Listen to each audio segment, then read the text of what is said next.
a la clínica de la mujer. Ahí el Fernando estaba tirado en una mesa de acero inoxidable. Claro, el man ya no tenía signos vitales. Yo estaba consciente, estaba herida, pero estaba consciente. Llegó el Patricio Carrillo hablando por teléfono, con el teléfono en la oreja y puesto un chaleco de antibalas de color negro. Y a confirmar de que sí, que el Fernando sí está muerto, que está aquí, que está muerto, que está confirmado.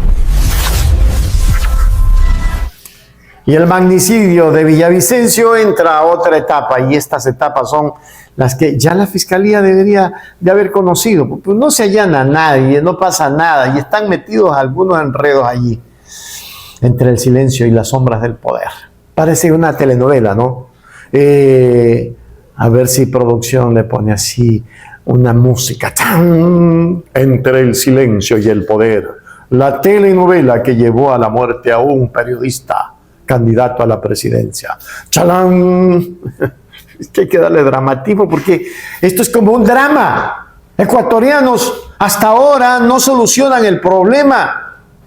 El caso del asesinato de Fernando Villavicencio toma un giro estremecedor tras las recientes declaraciones de la ex asambleísta Gisela Molina. Gisela era amarrada, cerrada, cercana a Villavicencio. Su testimonio no solo revive el horror de aquel fatídico día, sino que cuestiona directamente la conducta de altos mandos de la fuerza pública.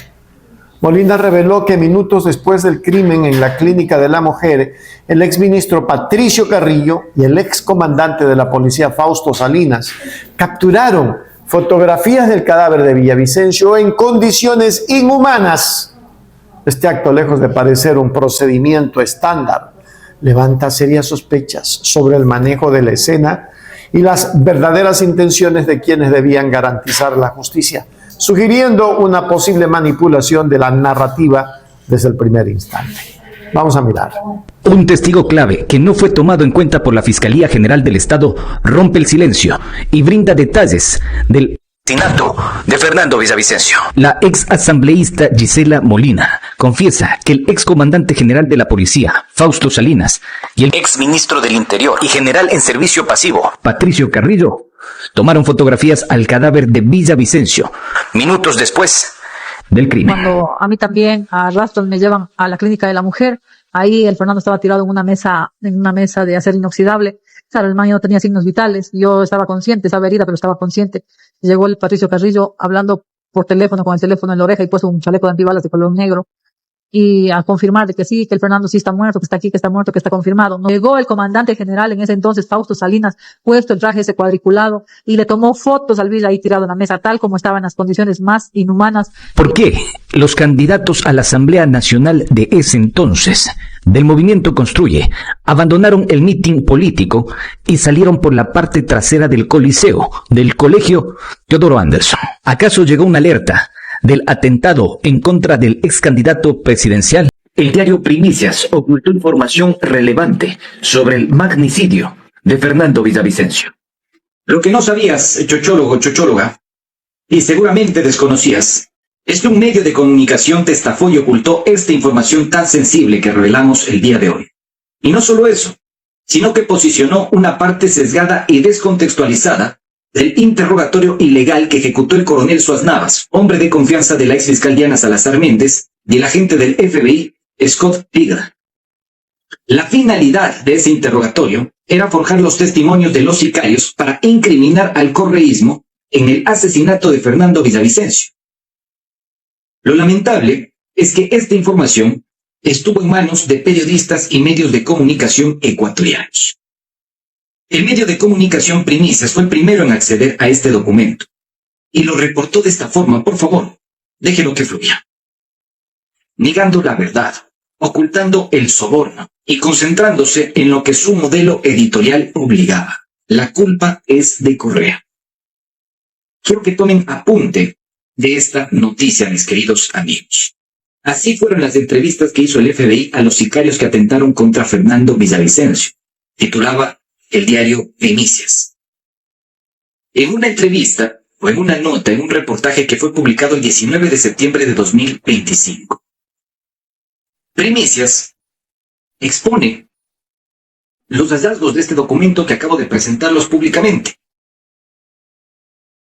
Y solo posiciona lo que le conviene a Primicias, ocultando la coacción, la presión que existió por parte de los agentes del Estado, tanto de Scott, agente del FBI, como del coronel Suaz Navas, para que los gatilleros o sicarios que asesinaron a Villavicencio incriminen a personas que hasta el momento no se ha demostrado que tienen responsabilidad ni material ni intelectual en el magnicidio, ofreciéndoles de 1 a 5 billones de dólares.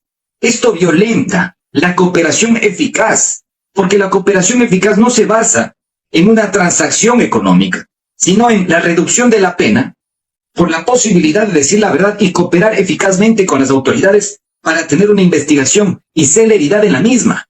Eso es lo que establece la cooperación eficaz en el COIP, en el Código Orgánico Integral Penal. Ellos violentan esto, lo hacen extrajudicialmente a la entrevista, al interrogatorio, y adicionalmente les ofrecen plata durante todo el interrogatorio a los 5 gatilleros. Y lo que posiciona Primicias es lo siguiente: el señor de arriba, el señor Correa. Y dice, el tercer entrevistado fue Jules Osmin Castaño Alzate. Su entrevista fue la más larga, duró 83 minutos. Fue el único que colaboró desde el inicio, incluso antes de que Pickle le comunicara sobre la millonaria recompensa. Eso es falso. Nos quieren callar del lado malo y del lado bueno, dijo en el arranque de su intervención. También mencionó el atentado del dron en La Roca, que según información que conocieron al interior de la penitenciaría, había sido ordenado por Fito. Siguiendo con su relato, Castaño dijo que era un poquito estudiado y que sabía lo que era un magnicidio y que constituye un ataque contra la democracia. Entonces reveló que su labor en el asesinato de Fernando Villavicencio era de distracción.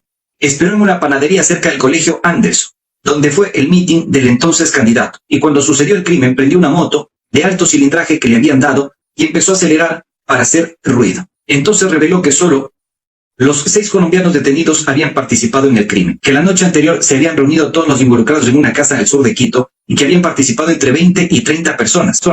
Agregó que el día del asesinato hubo más personas. Por ejemplo, cuando él prendió la moto, un hombre alto y corpulento con un arma en la mano se había acercado a él, se subió a su moto y le ordenó que arrancara. Cuadras más adelante se bajó y empezó a correr. Nunca supo quién era. También reveló que el asesino, según la planificación, debía hacerse al interior, el asesinato debía hacerse al interior del colegio Anderson, que incluso Ito, el sicario, estuvo en ese lugar y pasó junto a Villavicencio, pero nunca supo por qué disparó en ese momento. Entonces empezó a hablar de quienes los contrataron. Dijo que la orden vino desde dentro de la cárcel de La Tacunga y mencionó a Carlos Angulo, alias Invisible, cabecilla de los Lobos, que es uno de los 5 sentenciados a 34 años de cárcel como autores materiales del magnicidio de Villavicencio.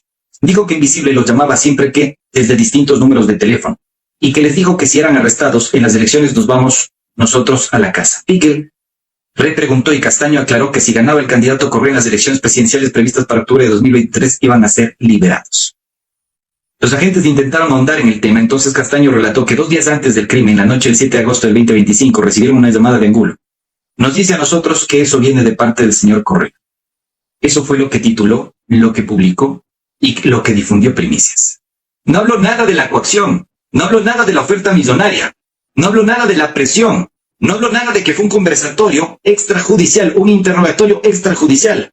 No habló nada de que los agentes, tanto del FBI como de la Policía Nacional, estaban grabando a los gatilleros sin consentimiento, coaccionando su testimonio, y que con esa prueba inició toda la investigación en el caso del asesinato de Fernando Villavicencio. Así es como la prensa oculta la verdad en el país. Así de corrompida está la información en el territorio nacional. ¿Se dan cuenta lo grave que significa todo esto? No solo por la veracidad de la información, por la contundencia del documento en sí mismo, sino por la capacidad que tienen las instituciones públicas y privadas en el país para ocultar la verdad, para jugar con la democracia, para jugar con el futuro de todas y de todos, independientemente de la postura ideológica o política que tengas o de la que seas. Es increíble. Les agradezco, mis queridos chochólogos. Hasta aquí llegamos. Mi desperdicio. El chochólogo. Puro periodismo. El asesinato de Fernando Villavicencio no es solo una herida abierta en la política del Ecuador, sino una prueba de fuego para sus instituciones.